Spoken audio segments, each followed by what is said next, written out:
Good evening, ladies and gents. This is the Elbow Style MotoGP podcast, the Catalan Grand Prix review. I'm joined finally by Alex. He's joined us since, what was it? The test, wasn't it? Lord test, yeah. What It was was just Preview. yeah, Thailand. yeah. Yes. Time Yeah. preview. Welcome back. How are you? I'm absolutely marvelous as always. Absolutely fabulous to be back. Thank you very much for having me. It's nice to be back on the podcast. To be honest, it's been Yeah. so long. I was really busy with moving house and doing all that sort of stuff and getting my house all sorted out, and then it's nice to just come back and be really back in the thick of watching MotoGP because I've been really enjoying this season so far. We've Yeah. had some awesome races, especially in the lower class as well. Moto3 has just been stonking so far, as we were talking about earlier on, weren't we? Particularly this Sunday was great. Yeah. This Sunday was ridiculous. But yeah, no, I'm dead glad to be back, and I really enjoyed Catalunya. Well, I did and I didn't enjoy Catalunya for obvious reasons. We'll get into that, I suppose, won't we? But Yes. it was one of those weekends where there were highs and there were very, very highs and there were very, very lows, wasn't there? Yeah. Really, really weird Sunday. Two great races, to be fair, and really, really edgy Moto2 race with the grip going away massively. Really enjoyed the last two laps, seeing Gonzalez sliding everywhere. Everywhere. And of course, Vietti sliding even more. I think he lost the rear a few times, and I thought this is going to be interesting MotoGP. And all the smoke coming off the rear tyre yeah. of both bikes. So it was just awesome. And it was Calex on Boscoscuro. And also you go back to Ortola and Guevara again. Yeah. Calex on Boscoscuro. It's nice that we haven't got like an OP bike. An OP, but we haven't got, Calex dominating. Then we had 2023 Boscoscuro. 2024 Boscoscuro dominating and all that sort of stuff, towards the end of the year with Firmine and all that. It's so cool to see the two bikes. It's, doing really well. Obviously, forward still struggling. And then something that we've sort of been banging on about a couple of times over the season so far has been what would happen if you put someone like Alex Eskrich on a Calex or a Bosco. Or if he was in that Aspas squad. Yeah. He's definitely shock windowing it at the moment. Yeah, but yeah, no, it was great. Yeah, like you say, Moto2 was awesome. It was a very different race to Moto3. Completely, it was survival. It did remind me, actually, before we go, we'll probably touch on Moto2 a bit more later, but it did remind me of the 2023 Moto2 race at Catalunya, which Jake Dixon won. Yeah. When he was hanging on for grim death on the tyres as well, because he was just edging away from Canet, actually. And it really is terrible on the tyres. There's no grip at Catalunya at all. That was just off the back of his first GP win as well, wasn't it? Assen was his first. That's right. And then Catalunya was shortly after, wasn't it? Not too long after. Too long after, yeah. Yes, Catalunya known for really, really bad grip. But obviously last year we had Alex Marquez. He was visually faster than even his brother last year. And this year would have been probably not much different. Alex was strongest in race runs in practice. Yes, Acosta had the edge over a single lap form anyway. But yeah, going into that sprint, the sprint was fairly mediocre, honestly. Although Acosta, to be fair, I really went to the line, actually, didn't it? No, it went to the line, but I did kind of have a feeling for Sunday that Acosta would struggle over a full race distance. I'll tell you something. I've enjoyed the sprints this year a lot more than I enjoyed the sprints last year. 100%. Yeah. Don't get me wrong. We had some good sprints last year. We did have some good sprints last year, but on the whole, they were they felt very reserved. They felt very sort of, well, more points are coming tomorrow, so let's just bring it home. Yeah. And it wasn't, like the year when they came in 2023, where it was sort of, the first few sprints were just like, sod it, go for it, soft tire on, let's just hammer it.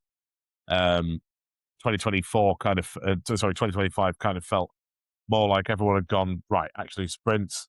Yes, the world champion won because he won the most sprints and did all well in all the sprints, all that sort of stuff. But at the same time, it sort of felt a bit like, let's just take it easy, bring it home, and then do the important stuff tomorrow on the Sunday. Full points, yeah. Well, obviously, firstly, want to say that we're happy that Alex Marquez and Joan Zarco are on the mend. We will get to that, obviously. We're seeing Alex Marquez walking out of hospital. Saw some footage of him walking from hospital in a neck brace. So that's good news. Yeah. And Joanne's doing some selfie videos in hospital too. So we'll get onto that, but that's good news for now. And Jorge Martin's injured himself in testing as well, and he's in a neck brace. So really bit of a cursed MotoGP class weekend in Catalunya. Amongst some great racing, but yeah, we'll move on from that. Just want to say more about the Alex Marquez form in Catalunya. Um, was that his race to lose? Apart from the freak accidents, I mean, was he going to pull away? I think that was his chance to pull the Ducatis back to the Aprilias, if you ask me, because obviously we've seen such dominance from the Aprilias so far. We had an Aprilia lockout on the podium last time out at Le Mans, and then as it happened this time out at Catalunya, we had a Ducati lockout. First Ducati lockout we've had this year, and it's also the first Lenovo Ducati that we've had on the podium, which is insane for the entire year. Yeah, but in the main race. In the main race. You say it like that, Jesus. No Mark, no Pecco. Obviously, for people that haven't seen the actual really, really finished result of Catalunya, after John Mears' tyre pressure infractions, this is the most boring subject of the fight, so we won't talk about it. After John Mears' tyre pressure infraction, he got demoted to like P11 or something. He's just in the pot. He got 3 points. As if he doesn't have enough bad luck, is it? He crashed out. He got cleared out of the sprint, and then I think he took 3 points home for the main race. After being on the podium, but I think he kind of knew that was going to happen. So he got demoted, which moved up, obviously, Fermin Aldeguer to second, and Pecco, who was fourth, moved up. So Pecco, by default, got the one and only Lenovo Ducati podium of the year so far. Which is a really, really niche fact. I'm actually wrecking my brain right now. I think, you can't be right, but honestly, it's insane. If you'd have said that to us this time last year, if you said this time next year, Pecco will score the first and only so far podium. It's ridiculous. And it's a P3. It's not even like a win or a P2. And it was by default. I mean, that's the thing. If it wasn't, there was one point in that restart, shall we say, where Mir looked menacing to win. He was right behind Pedro Costa. This would be insane. And do you know as well? It was 2 years ago, really, was when we really started seeing these tyre pressure infringements when the new rules came in. And we saw it with Maverick Vinales when he came through. Where was it? Qatar? Help me here. Maverick Vinales came through. All the way through to. That's it. To win the race. It was last year. Was it round 4 in Qatar? He was surprisingly like P1 for a lot of the race, wasn't he? I couldn't believe it. I was on holiday. I was thinking to myself about Mir. It was last year, wasn't it? It felt like 2 years. It was last year.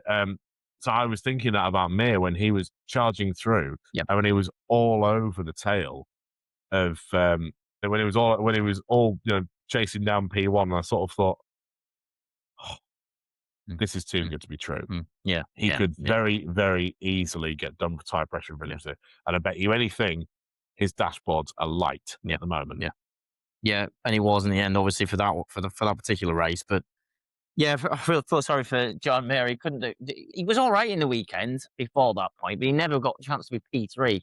Obviously, you have no Mark, but no Alex for that third restart. We had no Johan for the last restart as well. So yes, there was less people to pass. And Brad Binder sort of was rattled by an annoying discrepancy with the bike. All the KTMs, we'll get to that actually. And obviously, Pedro Costa didn't finish, which gave us a result in the end, folks. So Quartararo was P5 in the end. Aldeguer was running like P11 most of the race in the first run, and the sprint was just not really anywhere. Finishes P2.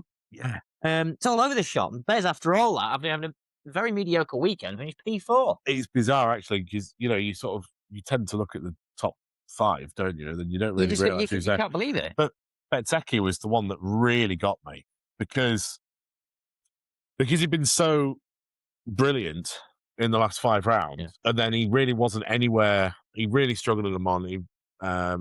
And then it really wasn't anywhere this weekend. Well, he got eaten up at Le Mans by a teammate. Completely eaten up. Yeah. He was P2, but it wasn't a very convincing beating, wasn't it? But it was obviously a very strong performance from him, but he just couldn't do it. But this weekend was the first weekend where Bez looked like he was really struggling. He's P7, P8. Oh, forget it. He's not in it this weekend. And then all of a sudden he's up in the top 5, and you think, oh, where did you come from? Which is obviously he got gifted in a way. But he got gifted twice. But then that's racing. That is all part of it, isn't it? Yeah, and he's got now what 15-point lead. Finished first. He was first you must finish. You know. Yeah, exactly. I'm a massive believer of that. Some people are saying, "Well, I'm a realist." Like, well, being a realist, it might be a point. Like, but I mean, you can't say it's just that because the standings speak for themselves. What happened happened. Well, those people are the sort of people that say, "Well, Pedro should have won." Yeah, yeah. He's more naturally gifted than Alex Marquez, and Alex. Pedro should have won, yes, but he crashed. Yeah. I know that it wasn't It's not his necessarily his fault. No, but yeah, he ifs and still buts crashed. mean nothing. We are left with a weird result, folks, and a weird championship. Marc Marquez, I thought he was going to leave. The championship would leave Catalunya, and Marc would be over 100 points behind the championship leader. But because obviously Martin crashed and Bez didn't win, 85 points behind.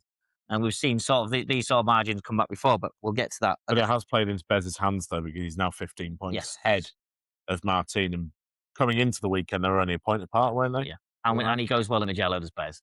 Yeah. So he's got away with it a bit there, but that is part of it. The Aprilias were thereabouts really all weekend. I think we basically just touched on this, but I think they would have been happy with all that aside with a second and third anyway, knowing that Alex Marquez would take it away. But what? Yeah, the Aprilias. I mean, Jorge Martin had a perfect opportunity, and I really felt like he was going to win that restart. Sorry, second restart. Yeah, I was going to say which. So when you say second restart, do you mean second start or third start? So the second restart. Yes. Yeah. Okay. Yeah. So the one that actually finished. He would have. I genuinely believe he was going to win that. Yeah. I thought so as well, and I thought that he was coming through from fourth. He crashed out of fourth, didn't he? Not taken out of fourth. Was it? Fourth? No, he was going into second. No, he was in third. And then I think Ralph Hernandez was going for the move, which wasn't on, in my opinion. So, what do you think? I texted you about this, didn't I? And because we watched it separately, because I went for lunch first. Yes, and you watched I watched the race afterwards. Yes. So I didn't watch it live, and you were all flapping about and flipping. And Alex, you need to watch the race all the time. Yeah, but I'm trying not to tell you anything. Yeah. Let me digest my bloody food first, man. But did you think that it was a fair one? I was screaming at the television quite a lot, and I called Raul all sorts of names, and then I watched it again, and then I watched it again, much to my wife's dismay. Replaying She was really annoyed, and I was like, "Love, just shut up." And eventually, I figured it out, and I thought, I'm not a motorbike racer, but if I was, I'd have gone for the same thing. I'd have gone for that move. I'd have gone for that move. And was it on? The gap was not completely closed. I'll give you that. It wasn't completely closed. It wasn't completely closed. I think the thing that was difficult about it is how quickly Raul came into the corner. I think his corner entry was a lot faster than everybody else's. He was later on the brakes than everyone else. When he came into the brakes, he was a hell of a lot later on the brakes than Martin was. Martin was already sort of going around the corner, and Raul was braking. And where Martin was where the bike should have stopped, and it's kind of where it did stop. So Martin was essentially in his way. So I just think that there were too many people going into that corner, and if I was Ralph Fernandez, I would have gone into that corner a little bit slower. Do you know what I mean? Well, yes. I'm not a racer. I've never raced in my life, so I don't really understand how to describe this to people. But the racing, I watched it a few times. And I thought where Martin was, if you were Raul, you'd have gone into that corner. If Martin was already sort of midway around the corner, that would have been absolutely fine.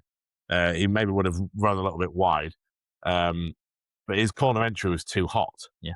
And it looked like he clipped something lower down on the fairing of the factory Aprilia. Yeah. And that's what made it all sort of go wrong. I think he also realised that he'd done something wrong and hesitated at the last minute. Yeah. And it kind of pushed there when he should have, I don't know, if he'd have made it stick, it would have been messier. It's a difficult one to call. It's a half-assed attempt, which is always bad. If you don't fully commit, he could have.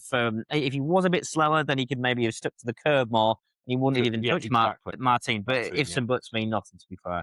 Yeah. I think the reason he didn't get a penalty is because he lost time waiting for Breville anyway. That's why Simon Griffith didn't give him a penalty, guys.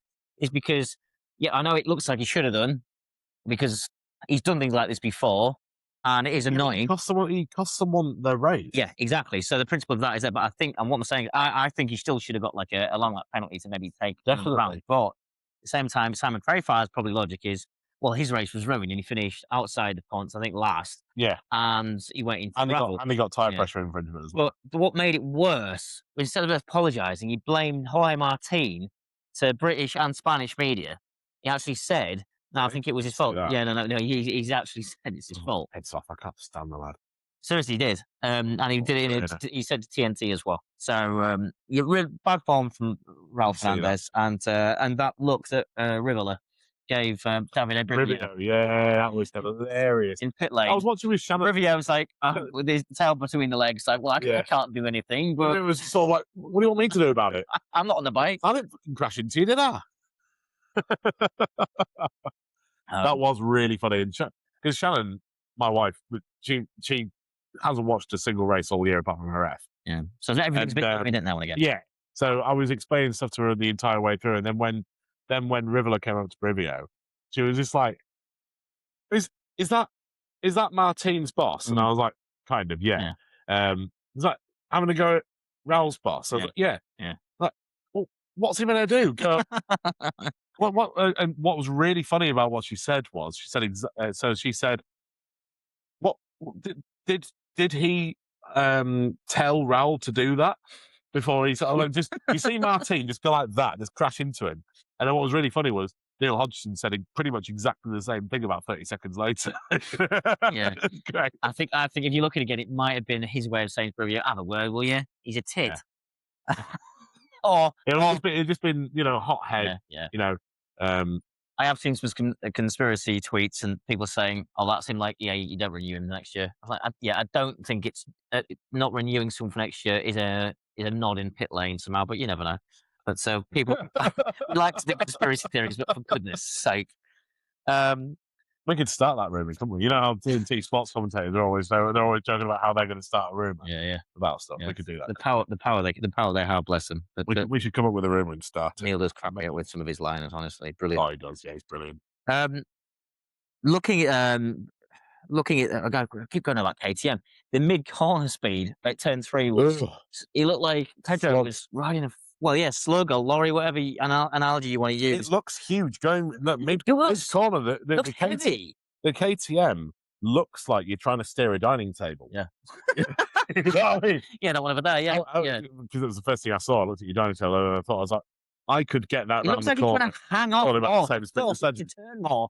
On the and Alex Marquez is literally gaining bike length after bike length after bike length. I tell you what would be really interesting is, next weekend. The weekend after when we go to Mugello, they always show the comparison between the two riders. They have like the ghost cam sort of thing. Yeah, it's really good tech they've got. I love that. Although I admit, when I first saw it this year, I thought there was something wrong with my telly. I was like, why are the two riders on top of each other? I was like, I've just bought this telly. It cost me like nearly $1,000. Like, what's going on? Oh, it's the technology that they're using. Right, yeah, okay. That's VHS fuzziness. Yeah, honestly, I was like, Jimmy suggested that I buy this new telly and it's rubbish. It wasn't £1,000, by the way. It wasn't £1,000. It was just easy to round it up, isn't it? Anyway, but it'd be really interesting to see the difference between the KTM and the Ducati. Of Costa and Marquez, to see how they go around that corner, because I don't think a lot of people will have seen it when they were watching the race. Because I was commenting on it and I was watching it with Shannon and she was like, "What are you on about?"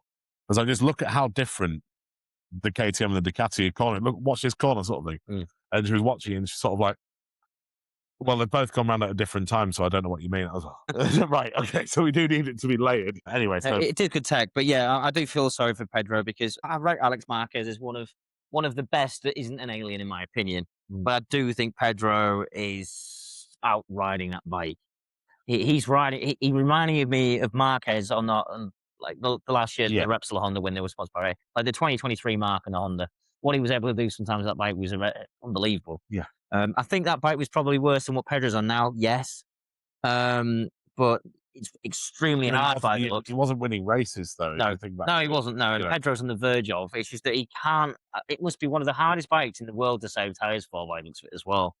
Bastianini He is always capable. has been though. It's Yeah. always been really happy. Even Bastianini's only managed it a few times, hasn't he?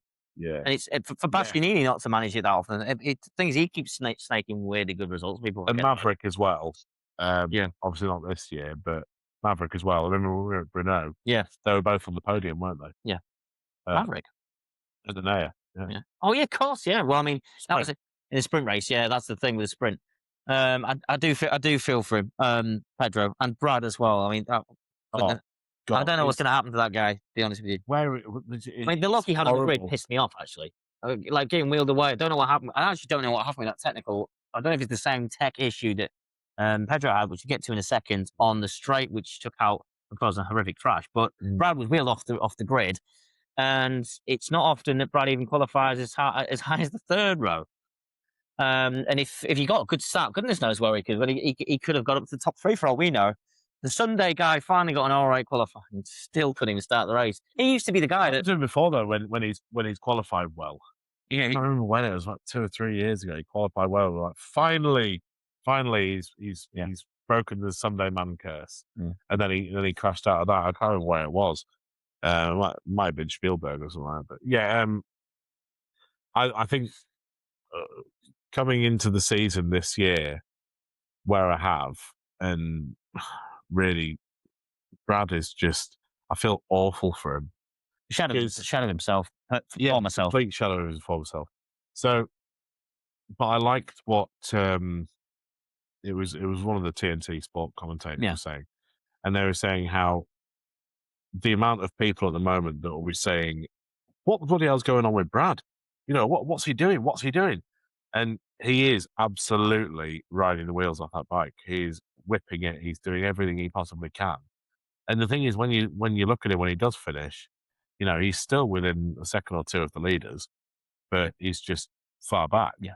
You know, he's riding it on the absolute limit. Oh, he is. Yeah. Whatever reason it is, you can't ride it with it. The current for Michelin's just like since the change. Michelin just isn't. He can't do it. He can't ride it how he used to. He can't ride it how he likes to. He can't ride around the issues, which we know, like to Pedro and Mark, are able to ride on issues, it's maybe better for their riding style. But yeah, I just hope that Brad can make it into the new era with the Pirellis because you never know what we might see from Brad. Will the sport help him stay? Well, that's yet to see. He's probably not going to be on the factory KTM next year, is he? Oh, well, that's pretty much all confirmed. But Alex Marquez and Digi confirmed, yeah. Which I get KTM's frustration. You need to shake it up somehow because there's only a certain amount of years you can keep renewing someone on the basis of 2 wins and great skill. But if the results aren't there, you can only be signed on your current form, really, or your last year form. To sign you on what you did in 2023 and a bit of 24 when it's 2026. When you've got likes of Digi, you're always bringing it home, always there, and Alex Marquez more or less always there. But all the other riders always say that Brad Bender's one of the best riders on the grid. Yeah, they do because he is always banging the drum for him. The thing is, I wonder if it's investors, like if it's Red Bull, the actual company, or just the management thinking you've had this much chance. Mm-hmm. No matter how good you are and actually gifted you are, it's not showing on track. So yeah, it is annoying. They're going far afield there a little bit. So we've got a couple of accidents to talk about. Really scary shit, guys. I was watching that race thinking, Pedro's got back past Alex Marquez here. He fought back straight away. Very Rossi-esque that. You're slower than the person, so interrupt their rhythm, straight back past. And I thought, okay. It was brilliant. And he was just, the first part, yeah. I think Alex Marquez was quite happy. All right, I'll sit behind you then. I can just bide my time here. And then, you put your feet up, and then suddenly, he immediately puts his arm in the air, knows he's got an issue. Within a split second. He didn't have enough time, I don't think, to go far left. Yeah. Out the way, and then he had an airplane accident, more or less. First of all, I thought, is it carbon fibre just come off his bike, and Alex went into that? But I know what you mean. Yeah, I know what you mean. That was the first thing I thought. I mean, and then obviously, as soon as I saw Alex veer to the right, I thought, oh no, there's no run up on straights. The slow motion that I watched, that they did a replay of, where they're coming towards you. Yes. They're coming towards the camera. Yeah. And you see Alex's bike just careering diagonally even though you can see that he's pointing the bike that way. He's trying to aim it away from the wall. But it's going that way. Yeah. Diagonally. He's trying to lean it while it's in grass. It's like a classic example of understeer on a front wheel drive car. You know what I mean? Yeah. Where you're pointing the wheels that way, but it's going that way.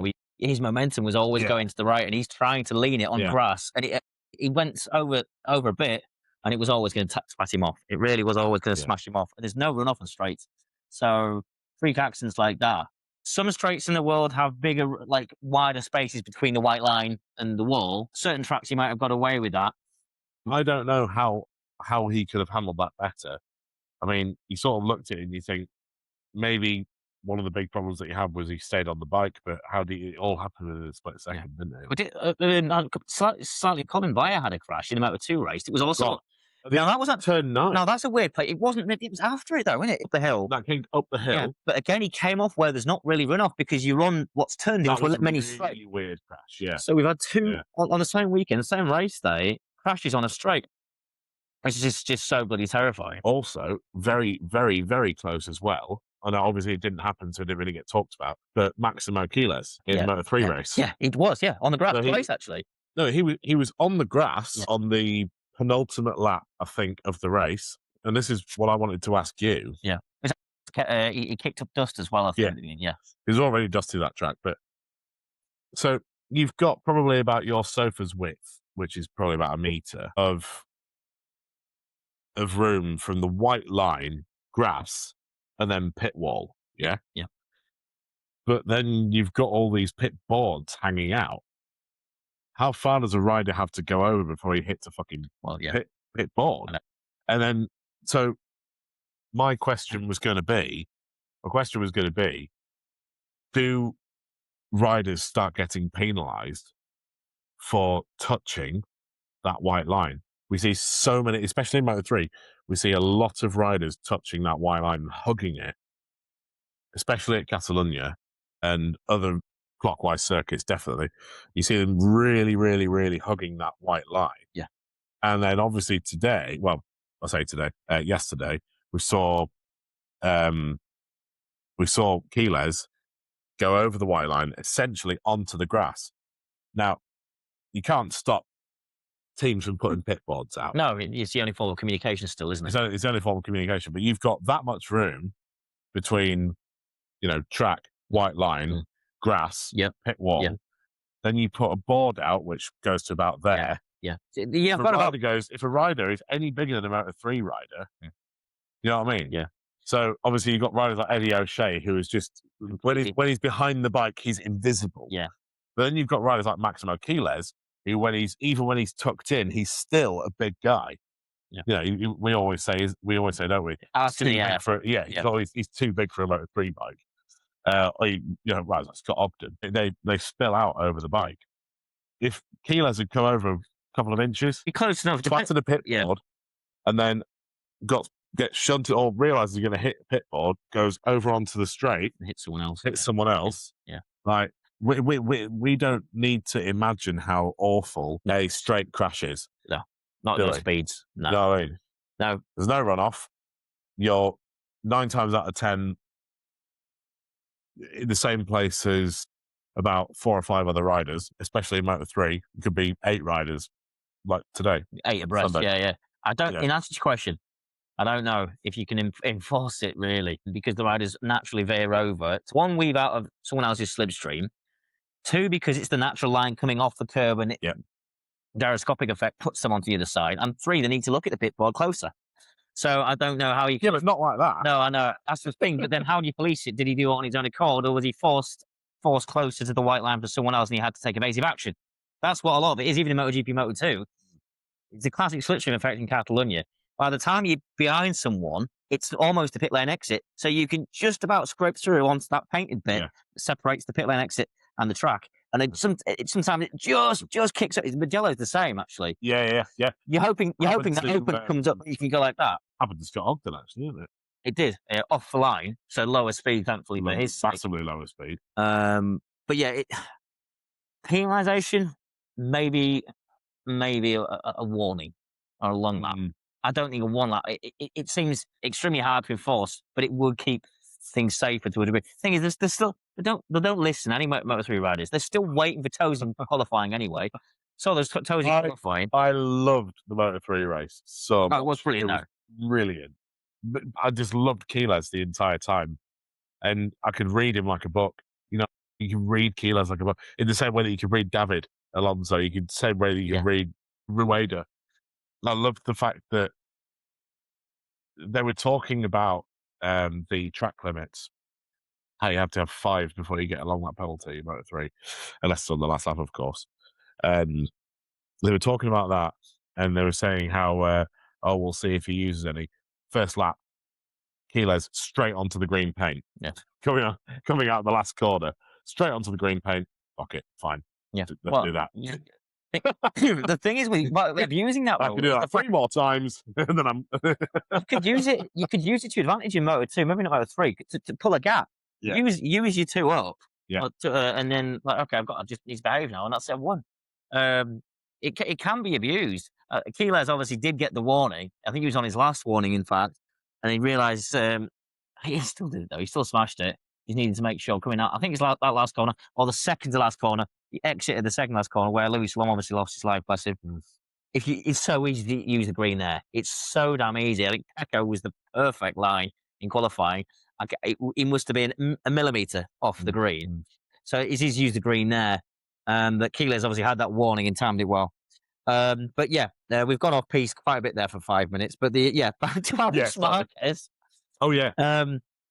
Yeah, and after that, my heart did sink, and straight away I was watching with my dad, and I was thinking, oh, please, not one of those days. Please, can it be okay? Please, can it be okay? And they weren't showing the full replay. People complaining about showing replays. They were showing the beginning of the accident. There's TNT, to be fair, which I believe they have the power of chopping off the world feed replays if they want to, because we don't know the well-being of the rider. And yeah, we didn't really know anything for what until it says all riders conscious, which Dorna/Liberty /FIM have been known to say it's a bit early sometimes. That before though. Yeah, they said it too early a few times before, and it gives false hope. But thankfully, obviously, he was. But what could have been even worse is the wheel and suspension that went into. Yeah. Did you? And knocked him off. Did you see before even the red flag happened? Acosta was already bits everywhere. Ralph Fernandez and the following Aprilia, I think it was Martin, immediately sat up before the red flag. They knew. They were looking behind. They were like, "No, fuck that," which really, really, really scares the shit out of you. And I was happy to see those messages. And I was like, "Well, we had the restart, and then I think TNT missed it with the crash at the start with Zarco. They didn't see what I saw. If you saw it live, unless they didn't want to say it because they didn't want to speculate in case they saw it and you're about to broadcast it. He was behind the bike. Pecco's bike as well. He was in front of a bike. Yeah. It might have been Pecco's bike. It was Pecco's bike. His leg got caught in. Yeah. Johan's. He was essentially straddling. Yeah. But it was being flung round it. And I saw it and I thought, they've missed that. Oh. And that could be, I can't believe he's only got a little fracture. So really, really horrific day there. Do you think, well, first, I got 2 questions for you, Alex, basically. Well, I did already basically, could Acosta have moved over any further? No. I don't think so. Right, okay, fair enough. I don't think so. Not in that time frame either. If everything was going in slow motion, Yeah, but it doesn't work like that, exactly. Well, you one of the fastest parts of the circuit, he was accelerating the hell out of the bike. And then obviously it's already flat out on a straight. It's already flat out. Then tyre goes. One of the bloody hell happened to the bike happened, and he noticed it immediately. And the first thing that he did, put his arm in, yeah. So what was funny about it is people always bang on about how Acosta knows. He's like Rossi. He always knows exactly where the rider is behind him. But that's all well and good.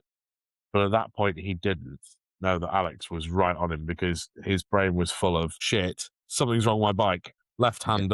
Yeah, too late. That's already too late. And you know what I mean?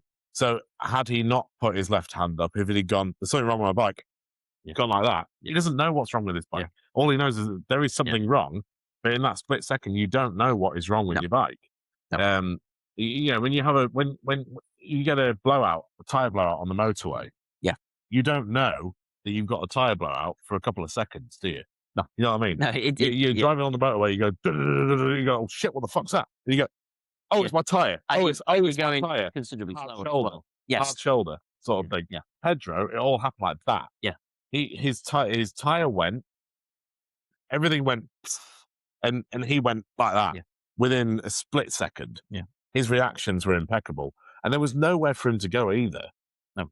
You know, he was already. If he had a bigger gap, maybe he'd have had time to move over, but he didn't. If he didn't, again, exactly. Didn't. So, exactly. So, There was no way of avoiding that. No.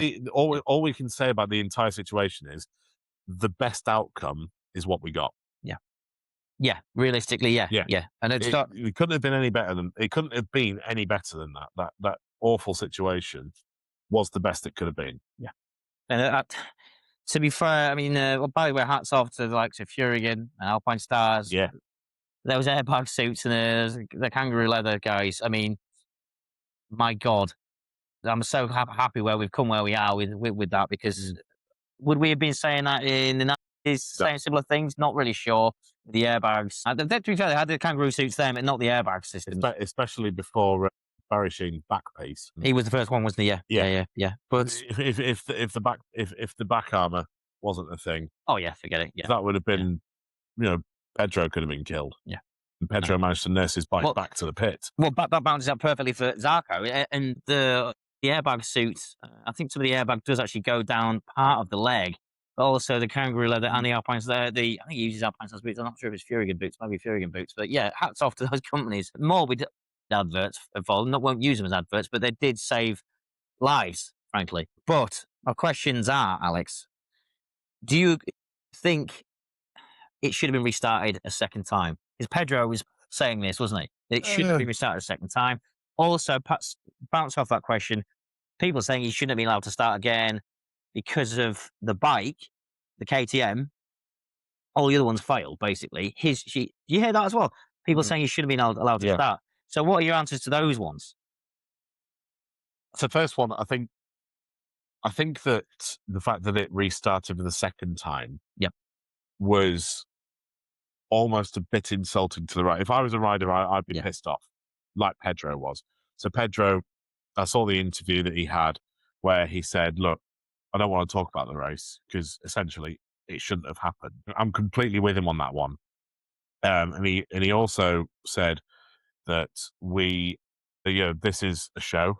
We do it. It's the show is for everyone to watch, but we make the show. And when it gets to a point where riders are just having catastrophic accidents, albeit surviving them, thankfully, maybe it's one of those things where you have to turn around and just go, okay, there's something wrong. We're having a serious technical malfunction that has led to one of the biggest crashes that we've seen, probably since.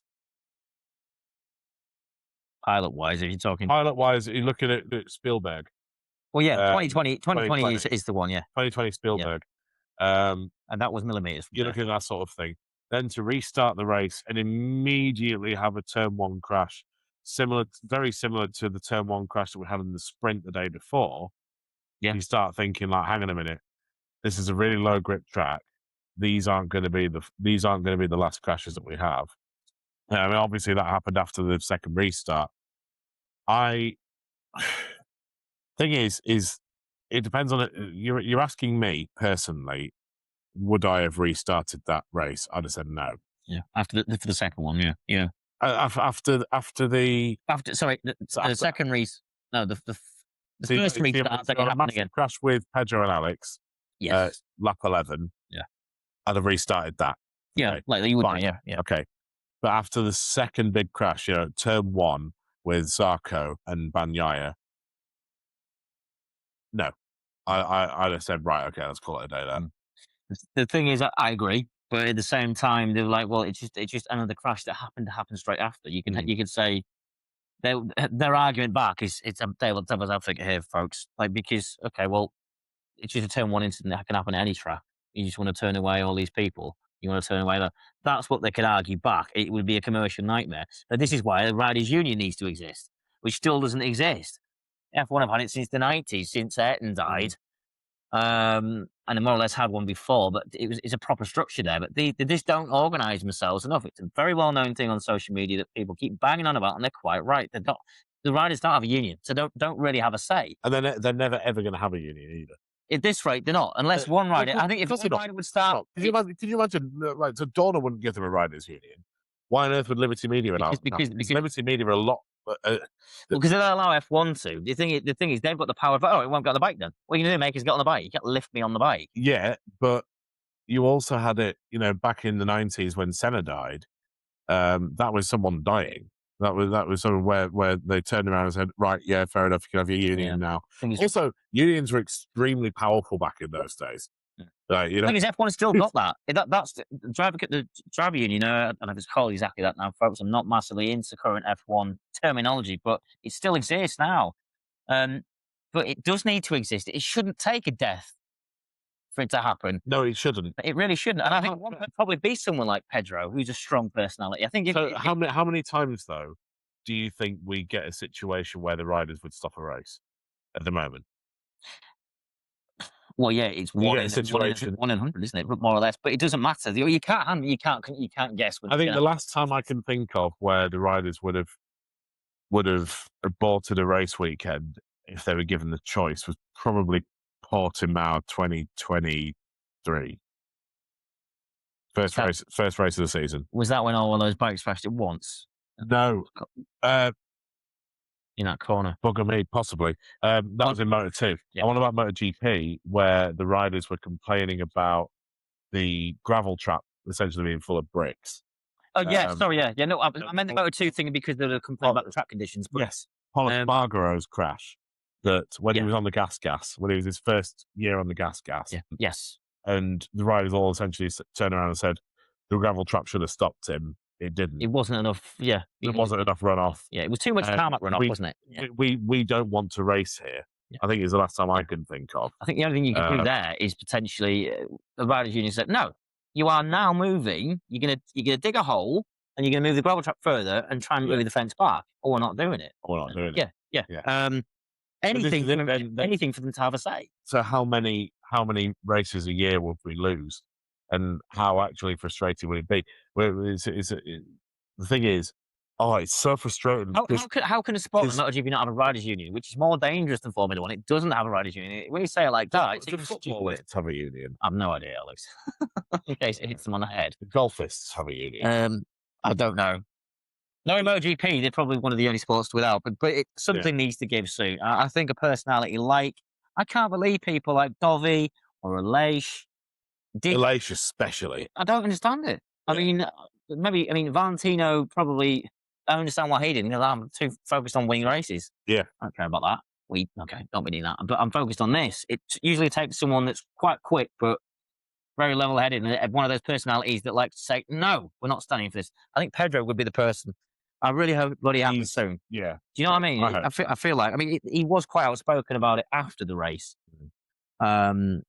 So we'll see. Fingers crossed. But I want to say about the turn one crash with Zarco and Pecco and Marini. Yes, I know we bloody hate ride height devices, and that is the longest stretch. I think one of the main reasons this happened is because it's one of the longest stretches from the start to turn one. In 2006, we had a very similar crash, massive crash, involving about 6 bikes. And Sergio and I was involved in a bike flipping because of handlebars touching. And I remember at the time it was blamed on the same reason, the runoff, the run from the start from turn one. Yeah. And it was also a back-to-back race. It's a little bit off camera, is turn one. So it's slightly banked inside, but at the same time, I don't know. I'd love to blame ride height devices, and the rumours of it being banned early. I'm all open to that because it's safer and less expensive, and you get a mixed match of starts. So, as people say, you won't all get everyone arriving at turn one together. But we have seen this crash before in 2006. Look up Catalunya 2006. It was a very similar crash with more bikes. So that could have happened. I think that could have happened. But it's happened more times than it's happened. It's happened more times in this current era. More times in this era than it happened. Yeah. So it happened in 2006. But it also happened. Pecco got cleared up by Nakagami in 2022. we had the also VR46 boys in India, I think, come together as well, and we went to win. No, I'm on about just Catalunya alone. Sorry, right? Yeah. Catalunya alone. Yeah. We saw that happen with Nakagami into Pecco, everyone arriving at the same point. Yeah. I think that was 2022. Yes, because it was that chain of Nakagami clearing people out in the first corner. It kept happening. Because it happened at Mugello as well. Yeah. We were there, didn't it? Yeah. Oh god, yeah. Oh, crying out loud, and we were just like, oh, of course it's Taka again. Taka on the attacker, and then there was also Pecco again when he got his legs run over, because the first corner's a chicane, isn't it? So yeah. It's a fast chicane. It's a fast chicane. It's not a balance on chicane, but it's a bit like a smaller version of Casanova Savelli, isn't it? It is, yeah, and uphill, not downhill. Yeah. Well, it's a little bit like the Blue S's, isn't it? Really, come on. Oh yeah, but opposite, opposite, yeah. But Pecco got his legs run over there a couple of years ago as well, didn't he? 2023, 2024.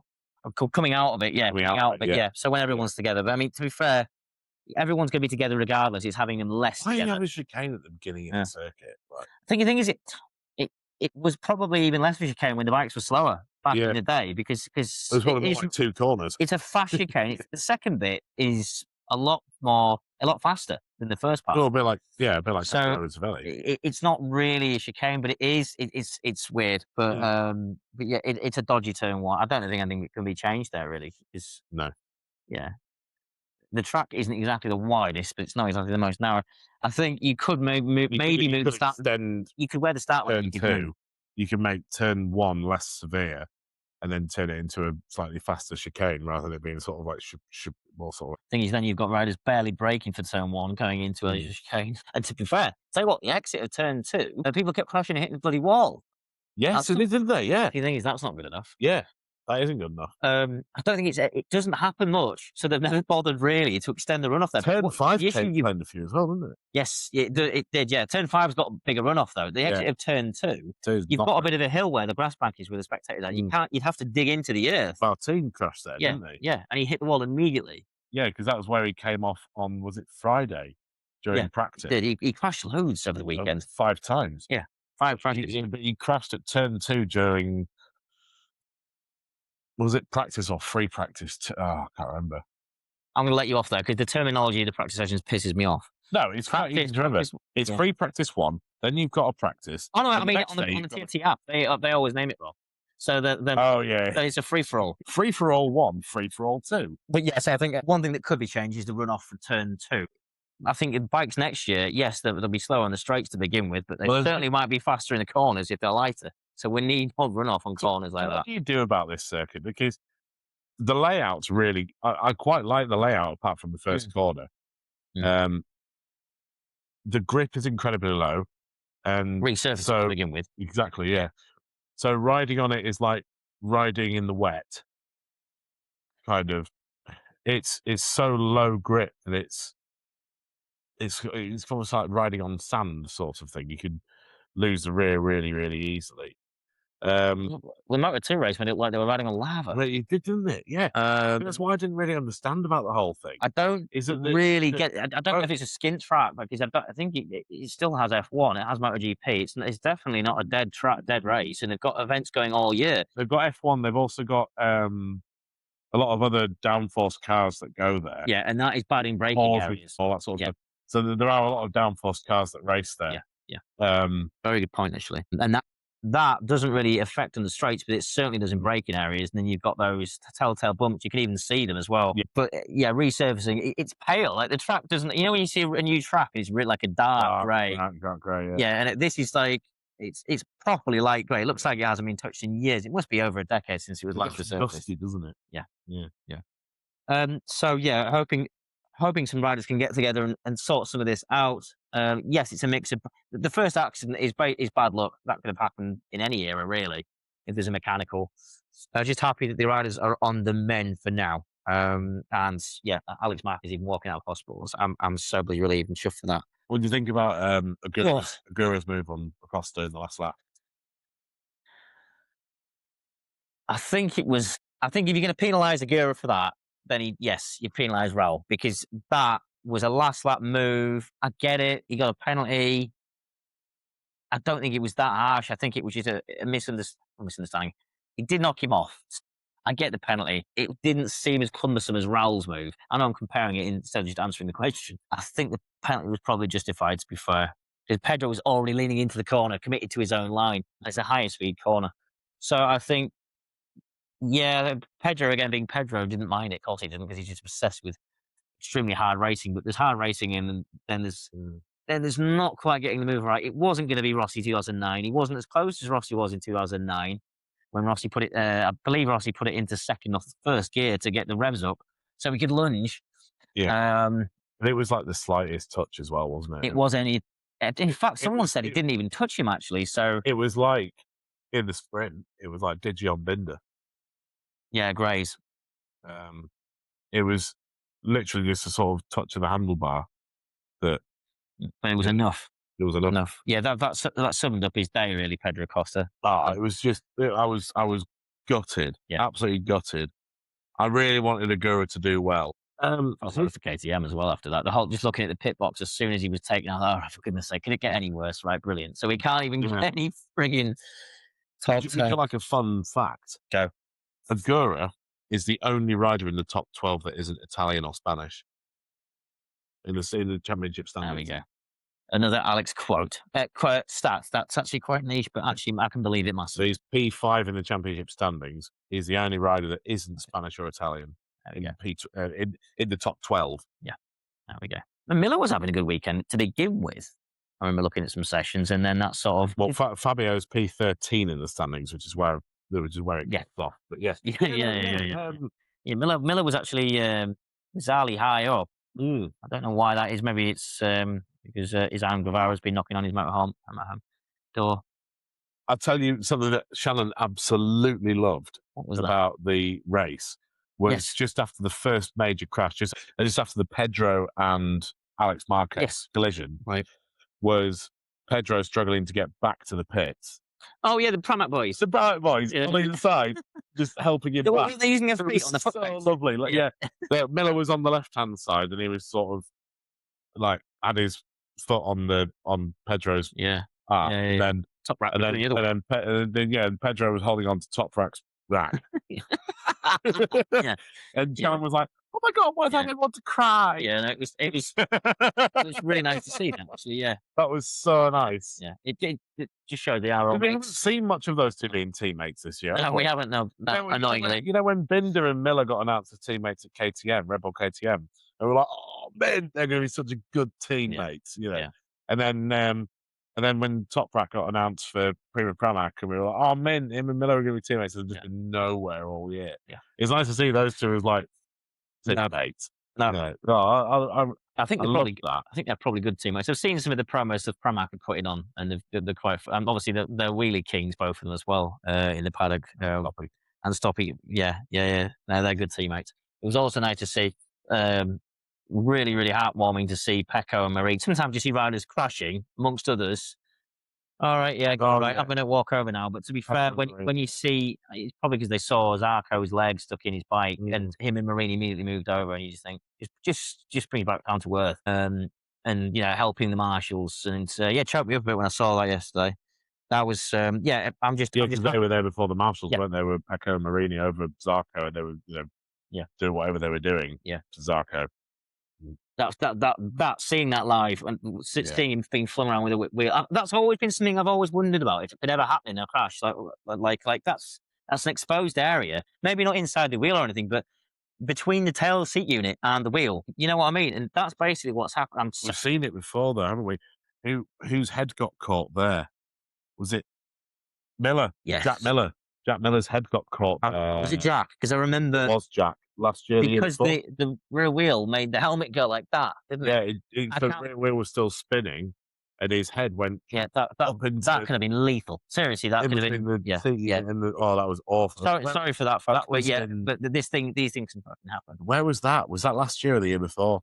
I don't know if it was last year, but I remember it very clearly because we thought Jack was dead. I think it was it Malaysia?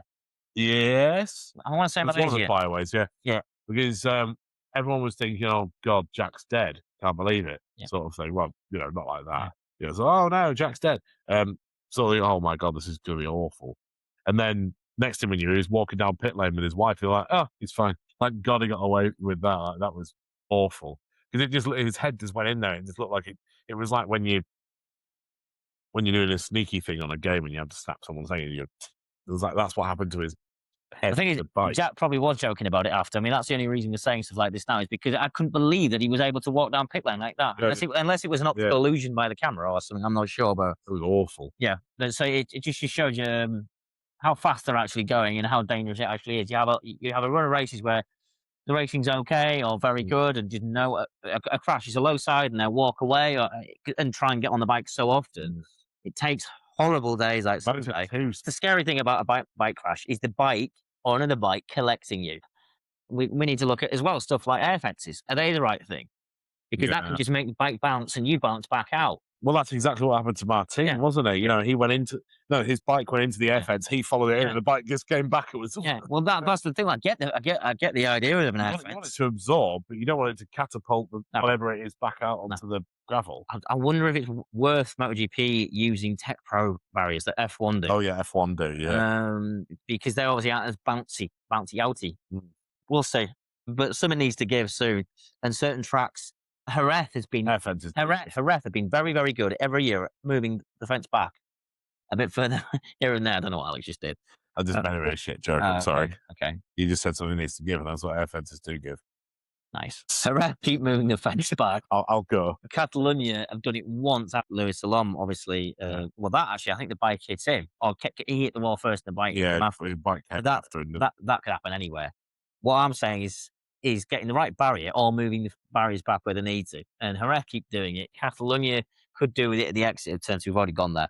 But yeah, I think there needs to be a few things looked at that track and various other tracks. But again, that's towards the Riders Union and the Safety Commission as well. Anyway, Didier actually won the race. I haven't barely mentioned his name. Fabio Di Antonio won that second restart, which is the third start overall. Can't believe we're saying that. Yeah. Most consistent rider of the year on a Ducati. Yeah. And he's not too far from the Aprilia. Is he in with a chance for the championship, or is it too early to say that a satellite Ducati? 40-odd point. Well, he was before the weekend. What's he now?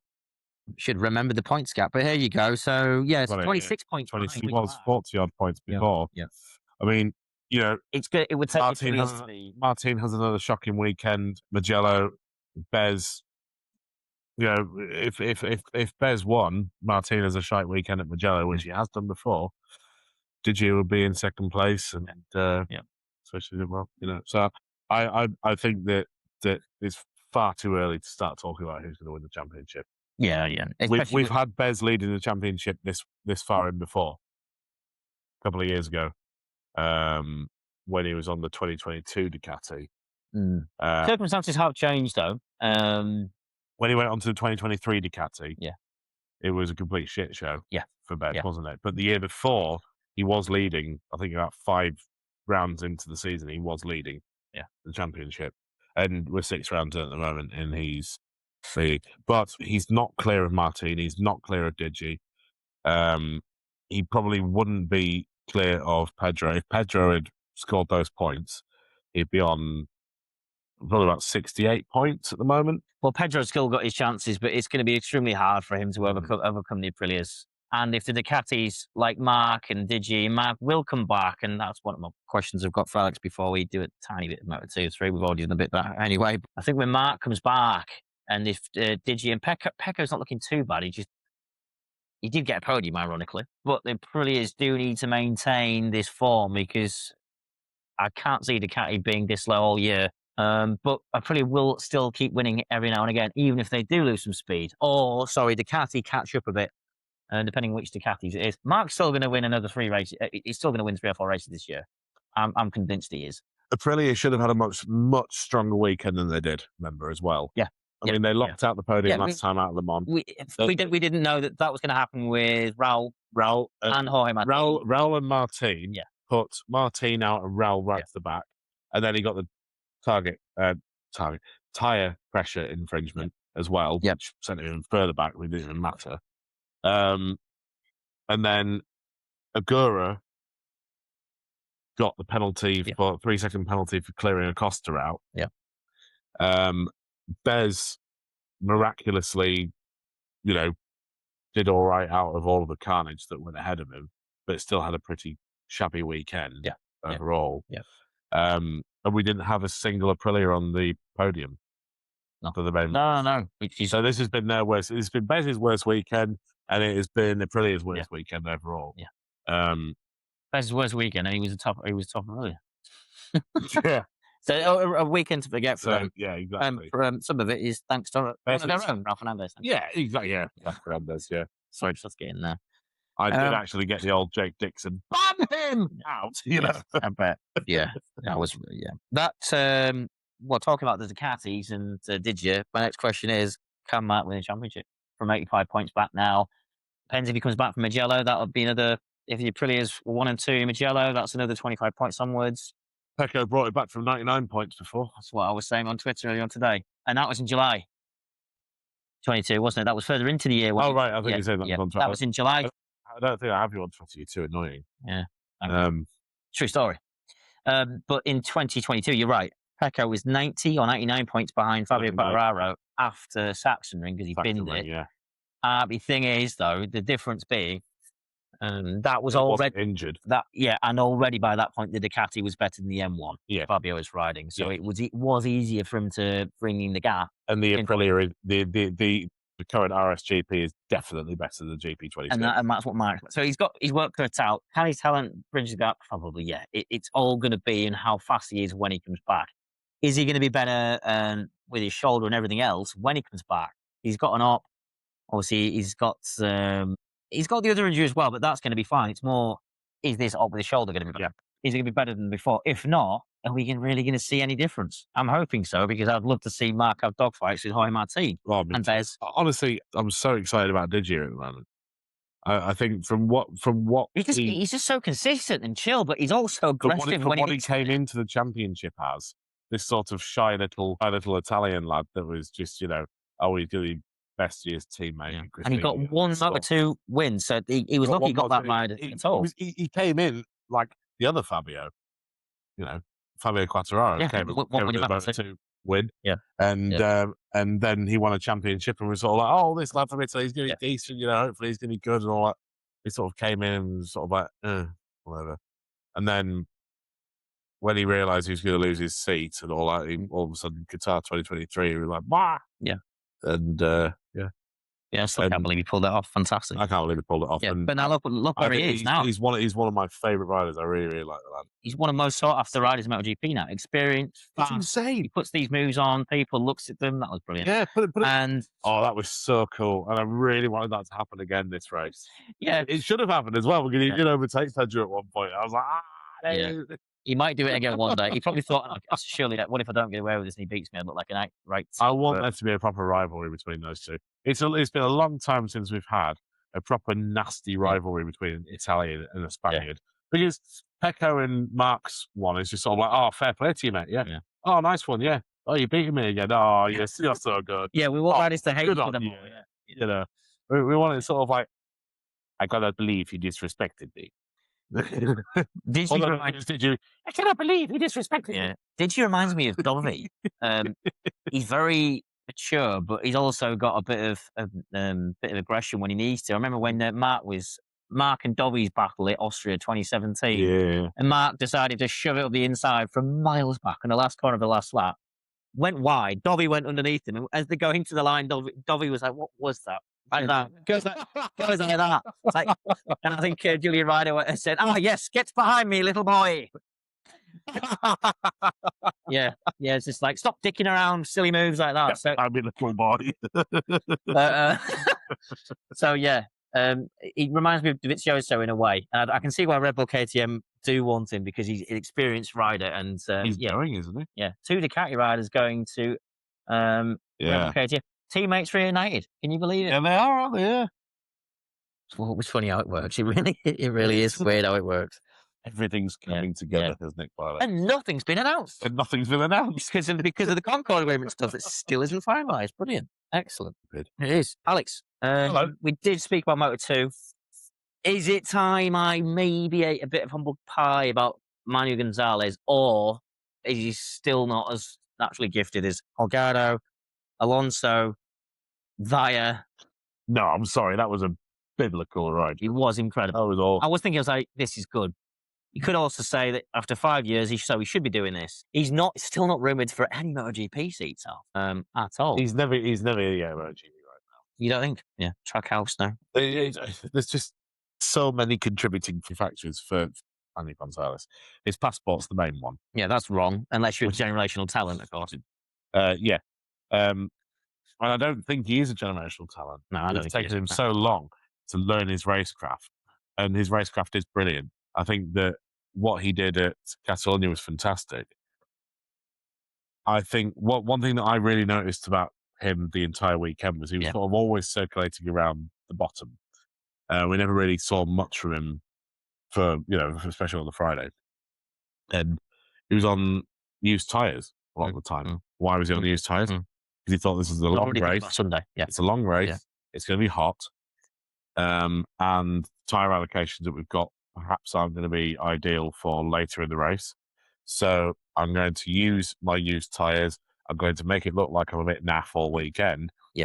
And then on the Sunday, I'm just going to sit around and sort of, just hope that I can get near the front. And he did. He did a fantastic job. And yes, he was lighting up the rear a lot. A lot of smoke coming off the back of his rear tyre. And Vietti did a great job of keeping it at bay. But Vietti couldn't hold him, couldn't overtake him afterwards because he just had that. No, he did try. I actually thought Manny would drop him because Vietti was sliding so much, but Vietti managed to still stay with him. Yeah, I know. He was lighting the rear up It was everywhere. It was Awesome. so cool to watch. I actually found the Moto2 race quite dull. Yeah. For 75% of it. Yeah, The end of it was fantastic. Yeah, because there was no grip. And the battle with Guevara and Ortola as well, that was really good. Yeah. Thoroughly enjoyed that. Do you think that Ortola is is he a rookie? No, I think Sophomore year, isn't it? You think it's sophomore year? Yeah. Because I forgot about the last year, didn't I? He was the rookie that I forgot about last year. We were doing a podcast and same with I was like, Ortola. Moto3 at the moment. He's like, mate, he's not in Moto3 anymore. He's in Moto2. Oh, bollocks. Yeah. No, it's weird seeing it. It's weird seeing it. Like, it's obviously sophomore year for Alonso and Holgado as well. And those two. Fire. Well, yeah, Fire. But Ortola was one that I forgot about last year. I still think that it's his rookie season, but whatever. But Ortola looked fantastic. I was really, really, he was doing such a good job. But Guevara was just so much more clever with his tyre. With his rear tyre, he was so much more clever. How good does he look on that bike? Is it Guevara? It looks like he fits that perfect. It reminds me a bit of Lorenzo on the M1. He looks so smooth. He looks so good. He looks so smooth. He looks like that posture is made for him. He looks like he's looking 3 corners ahead of where he is. Yeah. Do you know what I mean? Well, Lorenzo did that. I'm doing that next. And now I'm going to he looks brilliant on that. When you think about Guevara as being last year, there was talk about from his garage where they were saying that he wasn't taking it seriously enough. Yeah. He was moping about. He spent all his time on his phone. I think that was the year before, wasn't it? And then he got the Pramac ride. Sorry, that was. Yeah, but he wasn't. He was just like arsing about. Yeah, which is wasting his 2022 glory from Moto3. Yeah. But he looks like he's found a home. He might be timing this perfectly for MotoGP. He really might be. And we'll see it's looking more and more promising for him, isn't it? Ms. Guevara, which is funny when you consider that Manu Gonzalez was the runner-up last year. He's the championship leader this year. Guevara isn't, and people are talking about him over Gonzalez for a MotoGP ride because people know that he's more naturally gifted. They're both Spanish. Yeah, but the same passport. You're right. Yeah. It is weird how it works. But to be fair, Manu was Mr. P5 for a lot of seasons. It took for all his rivals that he would finish in front of him in those years to move up to MotoGP or go elsewhere, and then he started winning. Which sounds really horrible because you can only beat who you're racing against anyway. And you think about it as well, Aaron Canet with Mr. P2 for a good number of years. Yeah. Then he started winning. Yeah. Did he get a MotoGP ride? No, he didn't. Still with old Matt VDS. No. Yeah. Which might not be with us anymore. Yeah. What are him and Onchu doing next year? Well, I think they don't know either. Yeah. There's rumours about the team that'll be replacing him, but it's not confirmed yet. So we'll see how that goes. And I don't know if Matt VDS is definitely leaving yet. And that'd be a real travesty because it is nice to have a team that is based somewhere else in Europe, with a different flavour. That would be really sad, actually. Well.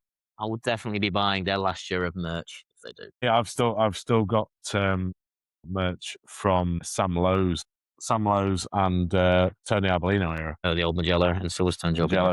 And Jobby. But it looks like we'll have the mover-uppers. To be fair, Alonso really is right now not looking like, it's just like you're going to go to a full factory bike, full factory HRC contract on the promise of... What did we say about Ferdinand though? Yes, bad 2024 after a really good 2023. Yeah. Correct. Good way. Well, we know the promise is there, the talent's there. It's just that you're going through shit. Holgado as well. I mean, he's got injuries. Don't worry about Alonso. Alonso will be fine. Might be worried a bit about Holgado, who was all but confirmed to go to Grassini, and now apparently May's going to Grassini. I saw that today. I was going to add that in at some point. I saw that there was a rumor that May's going to Grassini. Right now, I mean, if he gets a ride MotoGP next year, he's the luckiest guy ever. If you look at his stats, folks, if you haven't already, he's only got one race win to his name, which was 6 years ago. Yeah, but it's more DNFs. Sickening. Over 50% of his races, he hasn't crossed He'd the have line. been fired a year ago or more if it was a satellite team, because he would have bankrupted them. Yeah. In fact, it's only because Honda can afford it. Honda are probably the richest of all the manufacturers. So lucky boy if that happens, truthfully. Really bloody lucky boy. Love him, but that's outrageous. Because he can't be blaming the bike for all of his crashes. You know what I mean? No. You know, to be fair, him and Zarco are two of the top crashes. But how often does Moreira crash? Zarco's at the usually. How often does Moreira crash? Yeah, he's barely ever. Yeah, he hasn't. He's been really good actually. Yeah, barely ever. Who's the other one? Marini. Yeah, Marini is not a crasher. No. I mean, yes, he has crashed a few times this year.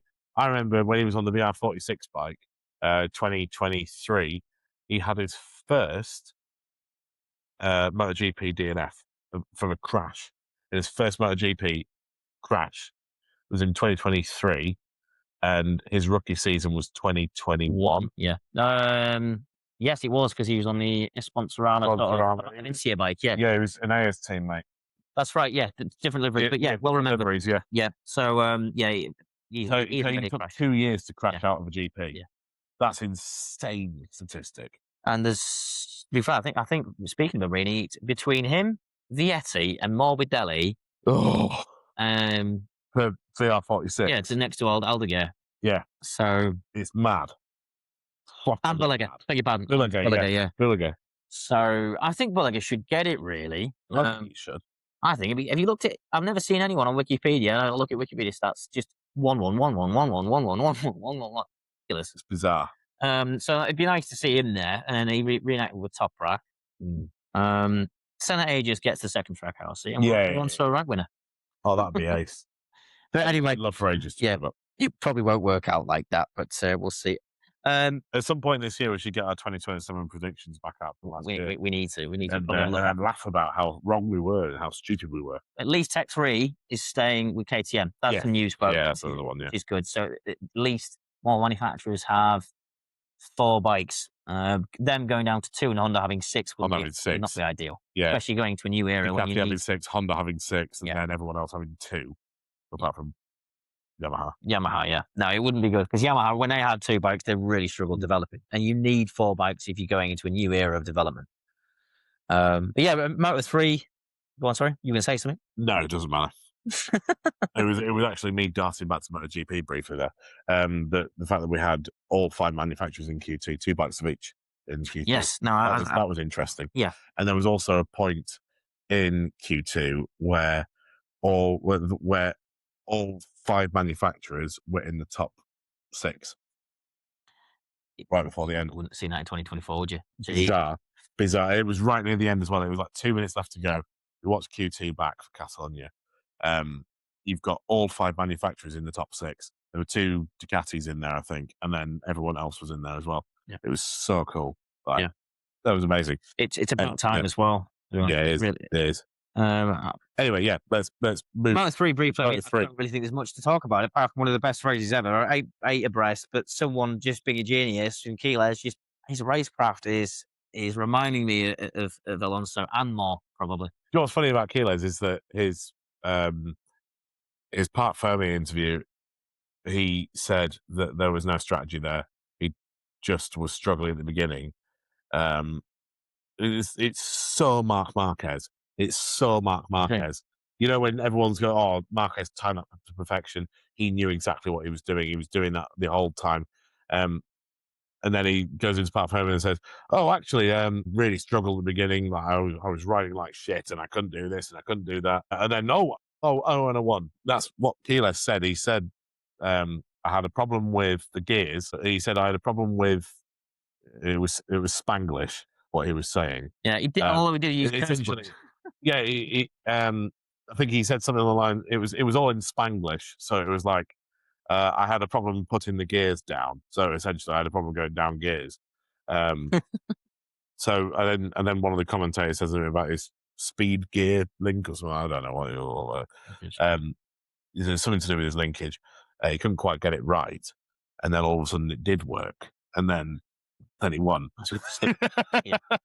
It was, he's being that's just being modest, that is. Yeah, I know. Yeah. That's exactly what I'm talking about. You know, Marquez does that quite a bit. He's like, oh, I had a bit of a problem. No, you didn't. You didn't. Stop lying. If you had a problem with the link or a slipper clutch, you're not going to be that fast. I texted you, didn't I? Saying, Keyless knew exactly what he was doing the moment he woke up on Friday morning. Yeah. He's not brilliant. Before we finish, do you think he's got, and this isn't me taking anything away from Max Keyless, do you think he's got less competition than some of, like, the likes of Guevara had? No. You think it's still as strong? Mate, but to be fair, he's 8 abreast. So what do you want? He's got Carpe. Yeah, Carpe. Yeah. He's got a maturing, what's wrong with me? Number 64. What am I talking about? Munoz. Yeah, he's got, who looks a lot better, but he can't outsmart. I am honestly right. Think about who he's got at the moment. Peroni. What the bloody happened to Peroni? Yeah. Well, he had a good week. Yeah, not good enough really. But anyway, he will learn from it. Although he's got Adrian Fernandez, who I know we don't like him, but he's quite brilliant sometimes. He's very fast. You can't deny how fast. He's got Carpe. He's got Munoz. David Almanza was leading for quite a lot. Brian Ariarte. The current... shout out to Brian Ariarte because he led for most of the race, didn't he? To be fair. I'll tell you who really impressed me, though. Hakeem Danish. Yeah. It said at the beginning of the weekend, you're really impressed by Hakeem Danish. No, again, Danish, I think awesome. Catalunya just show where a lot of these riders, though, have ridden before in junior categories a lot. And that's where I think Uriarte was up there because of that reason predominantly. And Pratama had a good race. He closed the gap between the chasing group, and then he was on the back of the lead group. Yeah. And then O'Gorman was behind him. Yeah. He also closed the gap. And I don't know what the hell everyone else behind him was doing. O'Gorman had a good right idea. O'Gorman was awesome. Yeah. Eddie O'Shea for the Brit. He was 12th, I think. But he came from way back. He beat his teammate, Kelso. So it's revelation what's happening in that squad right now. I'm so really happy for them. The new man. Yeah. It's brilliant. It's going really, really well for them. But yeah, Pratama, I love him. I absolutely love him. And he's gonna be championship contender next year, folks. I tell you, I was gutted for Jesus Rios. Yeah, really gutted for it. Yeah, everyone seemed to crash that hairpin, didn't they? At the end turn 9, is it? Turn 9, yeah. Turn 10, I thought it was. Was it 10? Oh, 5, 6, 7, 8, 9. Yeah. But nasty off that. But he'll be there. He's a rookie as well. So he was doing so well, and he should have. I really hope he didn't beat himself up too much after that crash, because he should be so impressed with what he's done in his rookie season. That was his best showing easily, I think, for Rios, actually. It was his best showing, obviously, I know he didn't finish, but he pretty much got to the end of the race and crashed out of it. You know how well you did. Brilliant. Yeah. So, no, Moto3 was just... Moto3 was carnage. Macello should be interesting. And it was brilliant. Oh, Magello's going to be ridiculous. Yeah. Magello's always brilliant for Moto3. Magello's brilliant for everything. Yeah. Oh, I can't wait. I can't. Yeah, I want to go. I want to go next year. But that's a conversation of another day. But yeah, great weekend in terms of Moto3, Moto2. Really sad and dangerous happenings in MotoGP. Just hopes that some riders get together and talk about some safety things. That's going forward. Because it's scaring me a bit. On that, apparently Enea Bastianini doesn't turn up to the safety briefings anymore. Yes, I saw that. Because he said there's no point. Yeah. So what's the point? They don't care. Yeah. Well, at least he's honest, but that's not on it in this era when they're going as fast. So that's not me saying Oh, you can't be No, saying it. you're saying I'm saying that he's just so disgraced by the whole Yeah. thing. He's like, because it doesn't do anything. why would I turn up to that? Yeah. And he's talking a load of shit. Yeah, that's not good enough. He's got a point. It's scaring the shit out of me, to be fair. Yeah. But let's hope going forward we don't have to have another event like that for something to be done. Or about it. worse. Yeah, or worse. Yeah, but yeah, I think that's it, Alex. Thanks for tuning in, folks. No race this weekend, but the following weekend is one of the best races of the year, the Italian Grand Prix. We'll be back next week, and obviously after Mugello, as always. We should get some of those massive focaccia sandwiches that they had in Florence. Yeah, we could do. Watch the race, couldn't we? Yeah. We should make some focaccia and then make them, just eat them while watching the race. Wash down with some Moretti or something. That's brilliant, Tadcaster. Yeah. All right. Okay. Well, fine. Alex, thanks for coming back. Cheers, man. Cheers, buddy. Yeah, we'll do this again very, very soon. And thanks again, folks. And we'll see you next week. Cheers. Toodle pip.